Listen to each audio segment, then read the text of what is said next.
the world's gonna die. I can feel it coming. And I think about Ruth.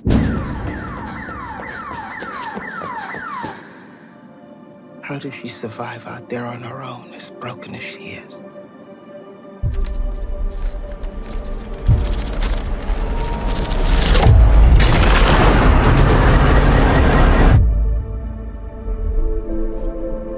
Black Tree TV. Anytime, sir. All right. First of all, you look absolutely amazing. Thank you so much. How are you feeling? I'm feeling great. How are you? I am amazing. After seeing this movie, I'm just like, look, when I saw you shoot that guy in the head, I'm like, all right. Yeah. I have to say, just the level of characters in this movie, and we just recently covered the 50th anniversary of the Image Awards, and I thought, wow, this is what we have been talking about, this level of representation. How does that feel for you? Oh, it's empowering. And I think, when I first read this script, there was no ethnic specificity about the characters. It was just, Ruth, Lila, and Beau. And then, in meeting Julia Hart, who wrote the script and is our director, and she told me she was thinking about Lorraine Toussaint to play my mum, and I was like, oh my God, please, that would be amazing. She's amazing. She's just got so much soul and so much gravitas. And then Saniyya Sidney, who was only 10 when we shot the film, but I already was aware of her work from Fences and Hidden Figures, and so already such an accomplished actress. And suddenly it became, a film about 3 generations of 3 women of color, and it wasn't really something that we talked about. We didn't need to make the story about race per se, because it was more about women unlocking a power within them. But I think, this being the world and this being America and the cultural legacy that we're in, it actually brings so many more layers to the story.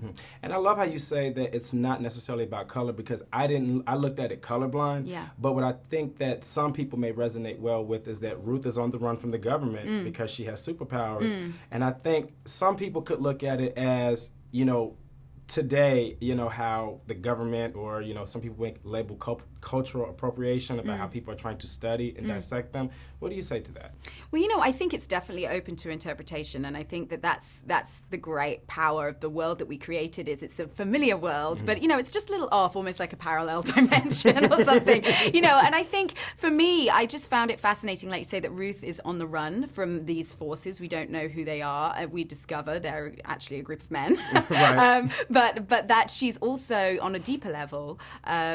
On the run from herself. And I think that there's something really interesting about the idea that, as women, culture has maybe oppressed us, but we've also oppressed ourselves in terms of being able to, numbing our power and forgetting that women have always been powerful, historically and through generations, and being the power of motherhood, the power of creating new life. That's a superpower in itself. Exactly. We take it for granted, but it's a miracle. It is. And and I think I really love the fact that this film celebrated that, and I hope it will inspire young girls to know that they already have the power inside of them. Definitely. What was it like working with Lorraine and Saniyya? Because like all 3 of you guys, when you guys were sitting there at the dinner table, and, I loved the scene where Lorraine was telling Saniyya, go ahead and show her, like, don't hide your superpowers, go ahead and show her. Yeah. What was it like, just you 3 coming together? Well, it was amazing. I had a whole section of the movie that was just me by myself, sort of,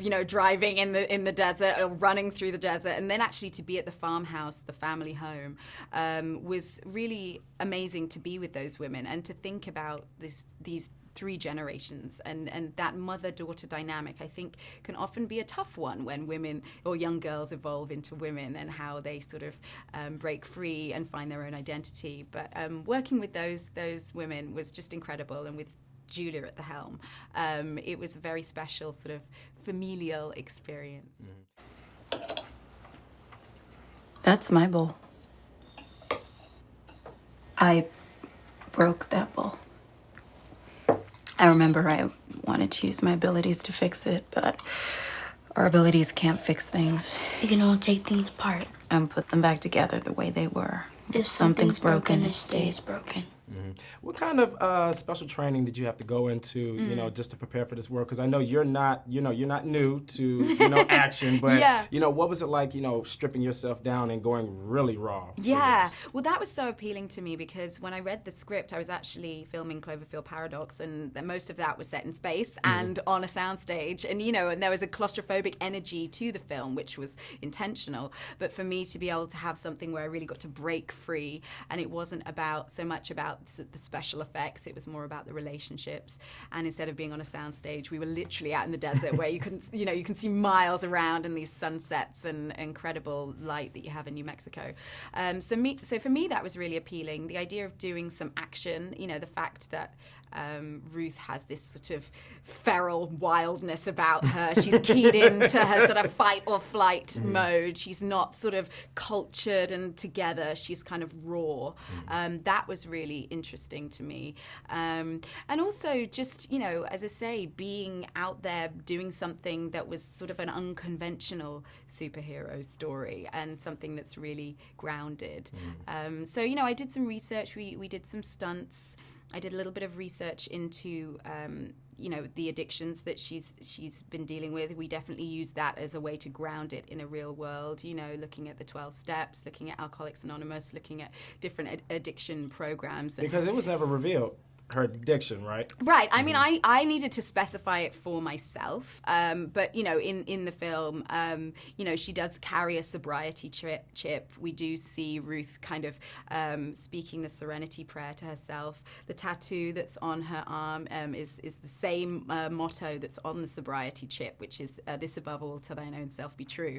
And it's crazy because when we were looking at the sobriety chips, I was like, oh my God, that's the motto? I didn't know, because to me, that's a line from Hamlet, because I played Ophelia. And that's a line where Polonius, it's my favorite line from the whole of Shakespeare, and it's sort of my motto for life. So I was like, oh my goodness, all these things are coming together with this character.